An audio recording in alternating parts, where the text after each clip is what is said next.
বদরের যুদ্ধে মুসলমানদের অভাবনীয় অস্বাভাবিক সাফল্যের পরে ইহুদিদের টনক নড়া আরম্ভ করে যে আজকে মানে কি বলে এটাকে, মক্কার লোকজনদেরকে এরা যেভাবে ধরাশায়ী করছে, কদিন পরে তো আমাদের টুটি চেপে ধরবে, আমাদের কলার চেপে ধরবে।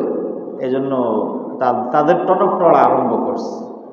কারণ চোরের মন পুলিশ পুলিশ, ওরা ওদের দুষ্টামি ইত্যাদি এগুলি তো জানেই যে এগুলি একসময় মুসলমানরা বরদাস্ত করবে না। সুতরাং বদরের এই মুসলমানদের অস্বাভাবিক বিজয়, নিরঙ্কুশ বিজয় আর সাফল্যের পরে ইহুদিরা পিস্টান দেওয়া আরম্ভ করে, বিশ্বাসঘাতকতা আরম্ভ করে, এবং তারা ষড়যন্ত্র এবং চক্রান্তের পথ বেছে নেয়। 14ই রবিউল আউয়ালে একটা বিশেষ ঐতিহাসিক এবং উল্লেখযোগ্য একটা ঘটনা মদিনাকে নাড়াচাড়া দিয়ে ফেলে, মদিনাবাসীকে।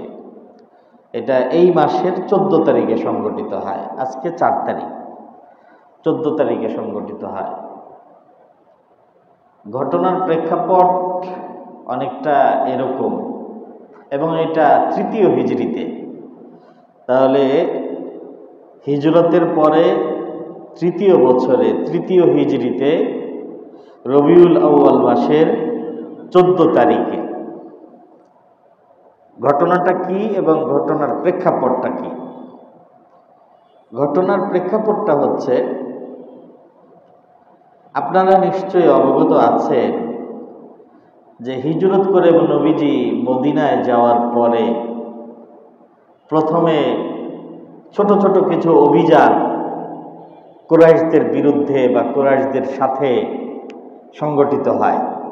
ছোট ছোট যুদ্ধ বলতে পারেন। 2য় হিজরিতে ঐতিহাসিক যুদ্ধ সংগঠিত হয়। কোন যুদ্ধ সেটা? বদরের যুদ্ধ।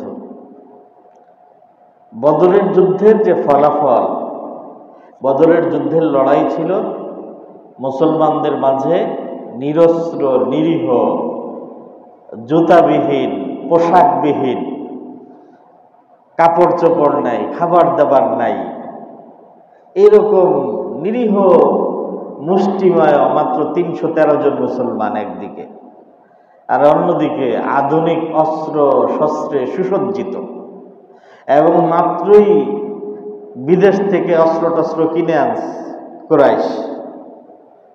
সংখ্যায়ও তারা মুসলমানদের থেকে 3 গুণের চেয়েও বেশি।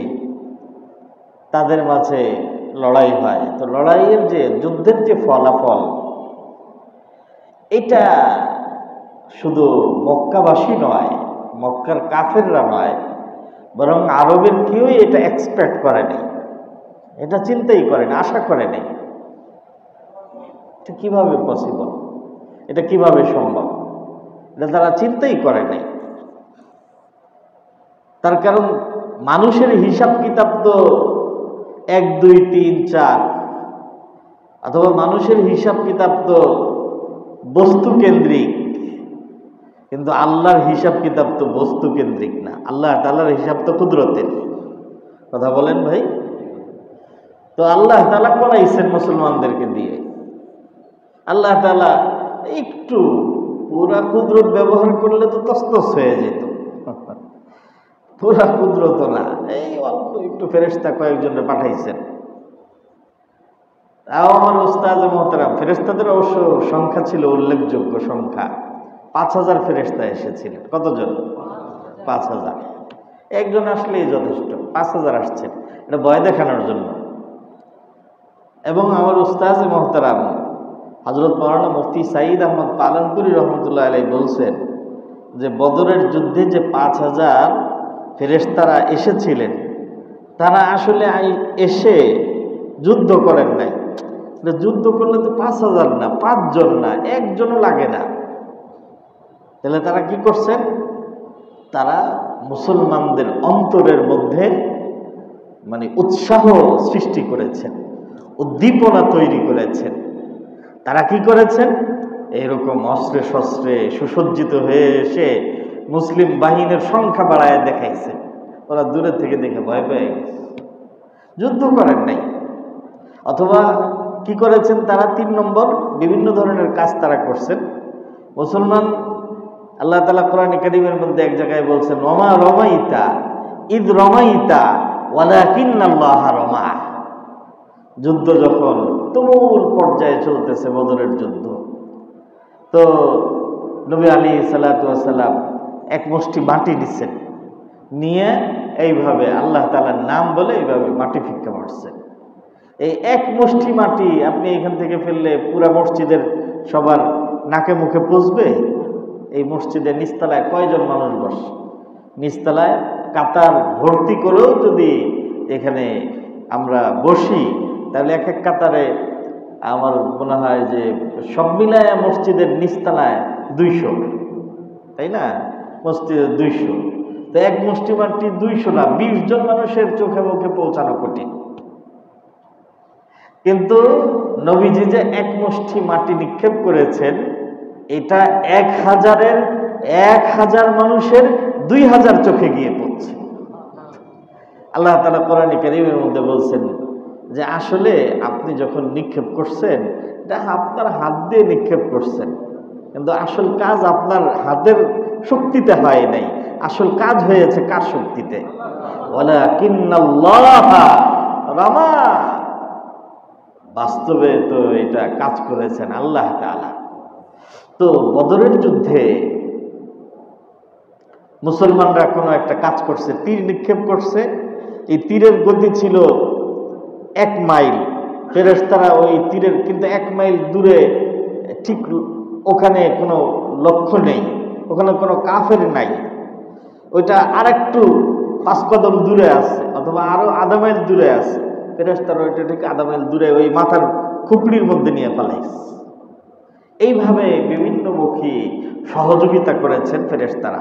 সরাসরি তারা যুদ্ধ করেন নাই, সরাসরি করলে এত ফেরেশতার প্রয়োজন ছিল না। যাই হোক, এটা প্রসঙ্গ কথা, এটা আমার আজকের আলোচনার বিষয় না। আমি বলতে চাই যে যুদ্ধের যে ফলাফল, এটা তো তারা এক্সপেক্ট করে নাই, তারাও না, পুরা আরববাসীও না, কেউই না। কিন্তু ফলাফল যা হওয়ার তো হয়ে গেছে, আল্লাহ যা চেয়েছেন তাই হয়েছে। আল্লাহু আকবার। মুহতারাম উপস্থিত, মনোযোগ দিয়ে বোঝার চেষ্টা করেন। বদরের যুদ্ধে কাফেরদের এই পরাজয়ের গ্লানি এবং মুসলমানদের নিরঙ্কুশ বিজয়, এই বিজয়ের সংবাদ যখন মদিনায় এসে পৌঁছা মাত্রই, মদিনার মধ্যে নবী আলাইহিস সালাতু ওয়াস সালাম মদিনায় হিজরত করে আসার পরে নবীজি মদিনার ইহুদিদেরকে নিয়ে একটা ফেডারেশন কায়েম করেছিলেন,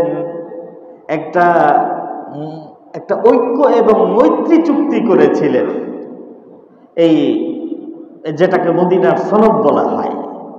এই মদিনার সনদের মধ্যে একটা পার্ট ছিল মুসলমান, আর একটা পার্ট ছিল মদিনার মুশরিক তথা আউস এবং খাজরাজ, আর একটা অংশীজন ছিল এই ইহুদিরা।